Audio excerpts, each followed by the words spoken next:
टूट जाता है तंगहाली में वो रिश्ता जो खास होता है।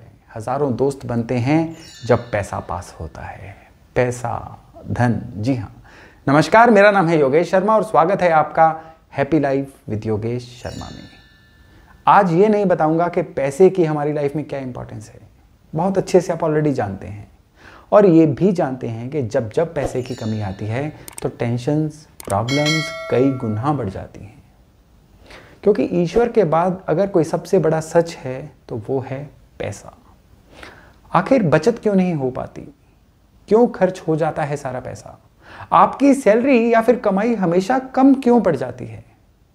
पैसा कहां से आता है, कहां चला जाता है, पता ही नहीं चलता। कसम से कई बार ऐसा लगता है कि कहीं महालक्ष्मी हमसे रूठी हुई तो नहीं है।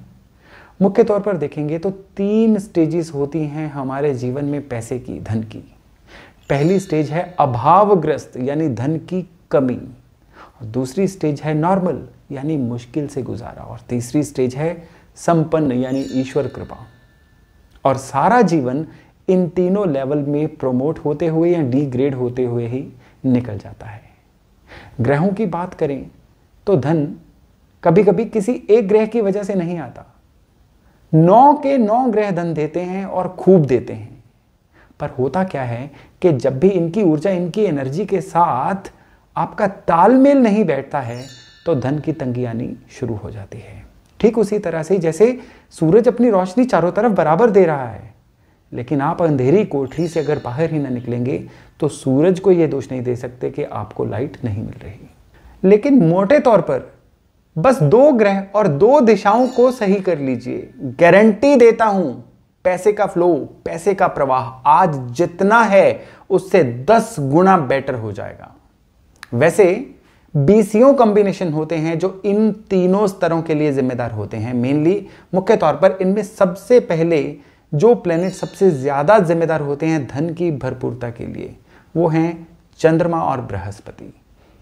आप लिख कर रख लीजिए कि जब तक ये 2 ग्रह आपके जीवन में बैलेंस नहीं होंगे, ना फाइनेंशियल स्टेबिलिटी आ पाएगी और ना ही धन की भरपूरता आपके जीवन में आ सकती है।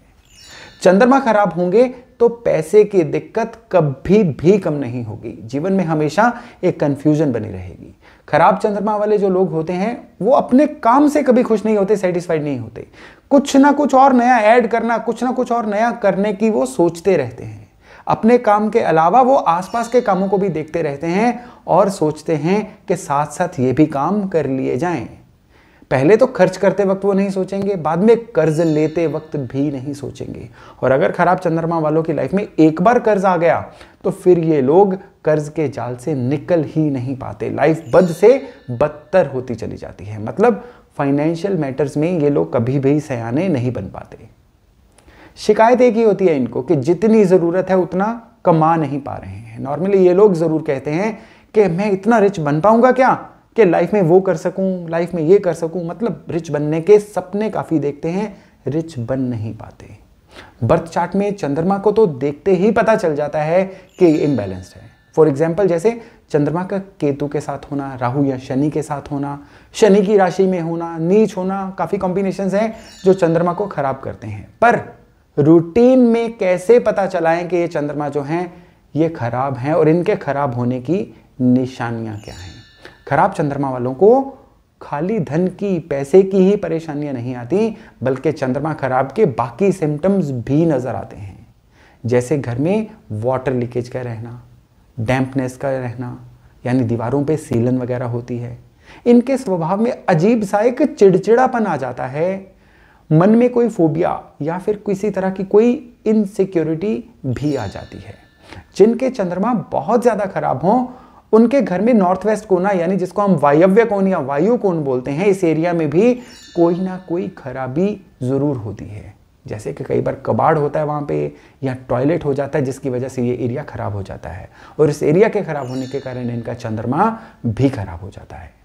पर इससे पहले कि मैं आपको बताऊं कि इस चंद्रमा को सही कैसे किया जा सकता है, जरा जान लेते हैं कि धन कृपा के दूसरे ग्रह यानी बृहस्पति, इनके खराब होने से क्या क्या होता है। बृहस्पति यानी जुपिटर जब ये खराब होते हैं तो धन आए जितना मर्जी, पर उसकी बरकत मानो खत्म हो जाती है। पैसा मार्केट में फंसना शुरू हो जाता है, आसपास के लोगों में फंसना शुरू हो जाता है, या घर का कोई मेंबर ही इस तरह का निकल आता है जो आपकी जमा पूंजी को खत्म कर दे या उजाड़ दे। खराब बृहस्पति वाले लोग ये कहते हुए पाए जाते हैं कि पैसा आता तो बहुत है पर जाता कहाँ है हमें पता ही नहीं चलता। ऐसे ऐसे जगहों पर इनके खर्चे हो जाते हैं जो कभी इनकी प्लानिंग का हिस्सा ही नहीं होते। ये लोग पैसा जोड़ते रह जाते हैं, ये लोग पैसे को एकदम इकट्ठे ही कहीं ना कहीं लगा देते हैं, या इनके पैसे इकट्ठे ही कहीं ना कहीं खर्च हो जाते हैं। बृहस्पति के खराब होने की और निशानी ये है कि इन लोगों के घरों में बड़ों के साथ, एल्डर के साथ इनके कुछ ना कुछ विवाद होते हैं, मन नहीं मिलता, या घर में बड़ों की इज्जत नहीं होती। कई बार देखा गया है कि खराब बृहस्पति वाले लोग अपनी फैमिली के रीति रिवाजों को, फैमिली रिचुअल्स को बहुत कम मानते हैं, उनको फॉलो नहीं करते। और दिशाओं में बृहस्पति की दिशा है ईशान कोण, यानी घर का नॉर्थ ईस्ट कोना, वो एरिया जो हमारी बुद्धि का कारक है, ये एरिया हमारी बुद्धि को कंट्रोल करता है। खराब बृहस्पति वाले लोगों में ज़्यादातर ईशान कोण में किसी ना किसी तरह का कोई क्लटर, कबाड़, कोई ना कोई गंदगी, या कोई कई बार अग्निवास यानी किचन भी देखी गई है, जिसकी वजह से ये एरिया खराब होता है और इवेंचुअली इनका बृहस्पति खराब हो जाता है, इनकी विजडम खराब हो जाती है। वो विजडम जो पैसे को संभालने के काम आती थी, अब वो विजडम की कमी की वजह से इनका पैसा जो है खराब होना शुरू हो जाता है। अब अगर बात करें उपायों की, तो क्या सच में कोई एक उपाय करने से धन की दिक्कतें खत्म हो जाएंगी, या फिर सच में आपको लगता है कि क्या ये इतना आसान है? जी नहीं। धन जोड़ना, धन कमाना जीवन के सबसे मुश्किल लक्ष्यों में से एक लक्ष्य होता है, और इसमें उपाय आपकी केवल और केवल मदद कर सकते हैं और बहुत अच्छे से ये सहायता करते हैं। लेकिन इससे पहले आपको अपने द्वारा किए जाने वाले जो एफर्ट्स हैं, कोशिशें हैं, उनमें कुछ बदलाव लाना होगा। वो कहते हैं ना कि आप अगर वही करते रहेंगे जो करते आ रहे हैं, तो आपको वही मिलेगा जो मिलता आ रहा है। तो आज से अगर आपको कुछ बढ़िया चाहिए, आज से आपको कुछ अलग चाहिए, तो आज ही आपको अपने द्वारा किए जाने वाली कोशिशों में भी कुछ ऐसे ही बदलाव लाने होंगे, और साथ में जो उपाय अब मैं बताने जा रहा हूं वो करिए। फिर देखिए आपके द्वारा किए जाने वाले जो प्रयास हैं किस तरह से आपको धन कृपा दिलाएंगे।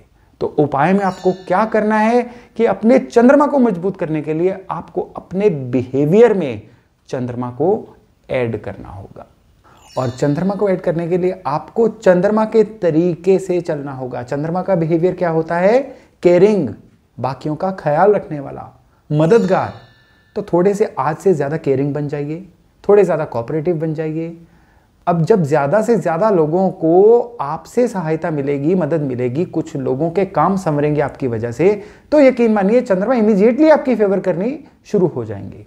वो कहते हैं ना कि ईश्वर की कृपा कभी हवा में उड़कर नहीं आती, लोगों के द्वारा आती है, और अच्छे और नए लोग कमाना ही चंद्रमा की नेचर का एक पार्ट होता है। जब भी आप लोग कमाएंगे तो उन्हीं लोगों से आने वाले समय में आपको धन कृपा आएगी। ये चंद्रमा का उसूल है। अन्य उपायों में घर के नॉर्थ वेस्ट में यानी वायु कोण में पीतल के बर्तन में गंगा जल भर के या कोई भी पवित्र जल भर के रखिए।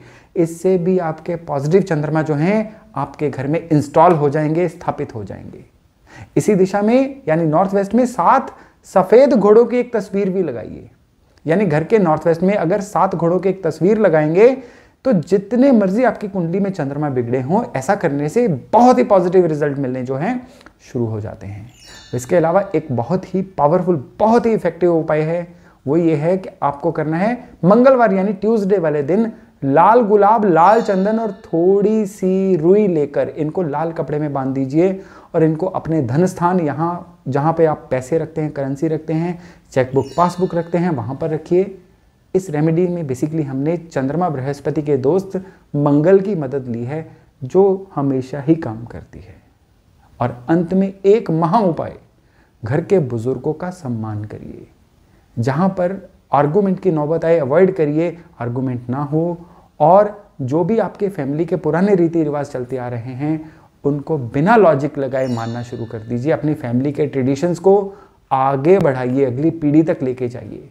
चंद्र और बृहस्पति और बाकी नवग्रहों की कृपा से आपके घर में धन की कृपा ऐसे आएगी जिसकी आपने केवल सपना ही देखा होगा। तो धन समृद्धि के लिए, बचत करने के लिए, पैसे की बरकत लाने के लिए, महालक्ष्मी की कृपा के लिए इन उपायों को आजमाइए, निश्चय ही आपको कामयाबी मिलेगी। तो आज के लिए इतना ही था। बहुत जल्द मिलते हैं एक नए टॉपिक, एक नए विषय के साथ। अपना और अपनों का खूब ख्याल रखिएगा। नमस्कार।